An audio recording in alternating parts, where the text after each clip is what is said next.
Hello friends, Radhe Radhe. Welcome to my channel Singh educational hub में मैं हूं आपके साथ में निधि सिंह। मैं आप लोगों के लेकर आती हूं जीके जीएस के प्रैक्टिस जो कि UP police, UP home guard and all one day competitive exams के लिए इंपॉर्टेंट होता है।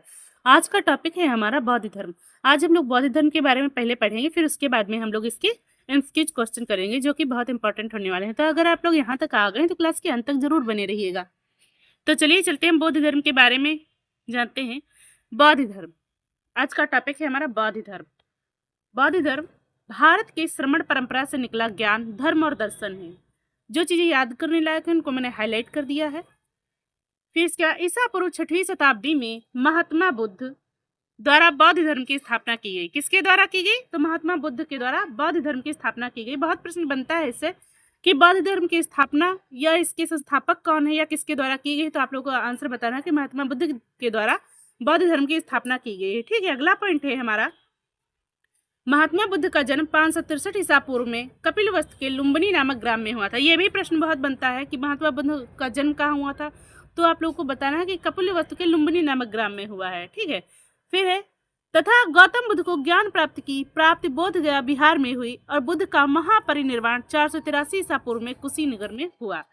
ठीक है, अगला पॉइंट है हमारा, गौतम बुद्ध का विवाह यशोधरा नामक एक कन्या से हुआ। किसके साथ में हुआ? यशोधरा। बहुत प्रश्न बनता है कि गौतम बुद्ध का विवाह किसके साथ हुआ या उनकी पत्नी का नाम क्या है। तो आप लोगों को बताना है कि यशोधरा उनकी पत्नी का नाम है। ठीक है, जिससे उन्हें एक पुत्र रत्न की प्राप्ति हुई। एक लड़का इनके होता है। फिर गौतम बुद्ध ने 29 वर्ष की आयु में ग्रह त्याग दिया और ज्ञान की खोज में निकल पड़े। बुद्ध द्वारा ग्रह त्याग की घटना को महाविनिष्क्रमण के नाम से जाना जाता है। ये भी प्रश्न बहुत बनता है कि गौतम बुद्ध द्वारा मतलब किस आयु में इन्होंने ग्रह त्याग किया। तो आप लोगों को बताना है कि 29 वर्ष की आयु में किया। और यह भी पूछा जाता है कि ग्रह त्याग की घटना को क्या कहा जाता है। तो आप लोगों को बताना है कि महाविनिष्क्रमण कहा जाता है। ठीक है, हम लोग आगे बढ़ते हैं। अगला पॉइंट है, बोध गया में निरंजना नदी के तट पर एक पीपल के वृक्ष के नीचे 6 वर्ष की कठिन तपस्या के उपरांत उन्हें ज्ञान की प्राप्ति हुई।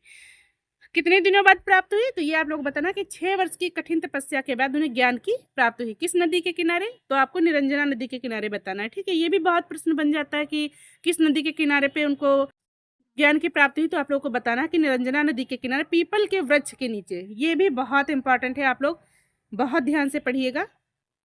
फिर अगला पॉइंट है हमारा, वाराणसी के समीप सारनाथ में उन्होंने अपने 5 पुराने साथियों को अपना प्रथम उपदेश दिया। आपसे ये प्रश्न भी बहुत बनता है कि उन्होंने अपना प्रथम उपदेश कहाँ दिया। तो आपको बताना है कि वाराणसी के समीप सारनाथ में उन्होंने अपना पहला उपदेश दिया है, जिसमें उन्होंने अपने पुराने 5 साथियों को उपदेश दिया है। इस बौद्ध धर्म ग्रंथों में धर्म चक्र प्रवर्तन के नाम से जाना जाता है।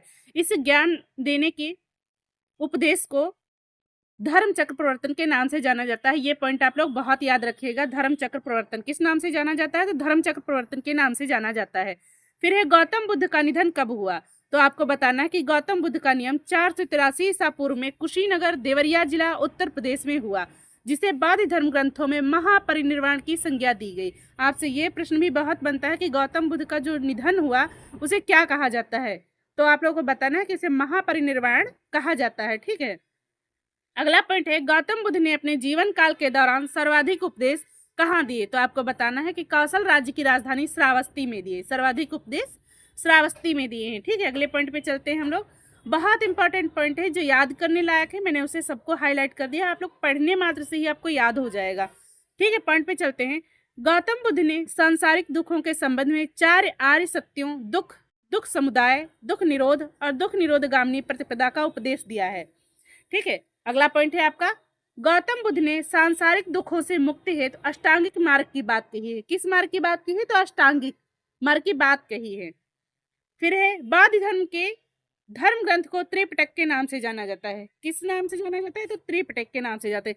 त्रिपिटक में 3 चीजें शामिल है, जैसे कि सुत्त पिटक, विनय पिटक, अभिधम पिटक। ये बहुत प्रश्न बनता है कि बौद्ध धर्म के धर्म ग्रंथ में त्रिपिटक में कौन कौन से शामिल है या कौन सा नहीं शामिल है। तो आपको कभी कभी 3 ऑप्शन भी देकर एक दूसरा कोई दे देंगे तो उसमें आपको चूज करना होगा, या फिर आप लोगों को इसमें से भी कुछ पूछ लिया जा सकता है। तो आप लोग इसे याद रखिएगा कि सुत्त पिटक, विनय पिटक, अभिधम्म पिटक तीनों राइट हैं। बहुत बहुत सटीक प्रश्न यहाँ से बनता है, बनता ही बनता है। फिर एक कनिष्क के शासन काल में बौद्ध धर्म 2 वर्गों में विभाजित हो गया। ये 2 वर्ग थे, हीनयान तथा महायान। के बाद में वज्रयान का विकास भी हुआ है। ठीक है, तो मुझे लगता है कि ये टॉपिक आप लोगों को बहुत अच्छे से समझ में आ गया होगा। अगले क्लास में आप लोगों को इसके एमसीक्यूज क्वेश्चन देखने को मिलेंगे। अगर आप लोगों को क्लास अच्छी लगी है तो लाइक शेयर सब्सक्राइब करना ना भूलें। धन्यवाद।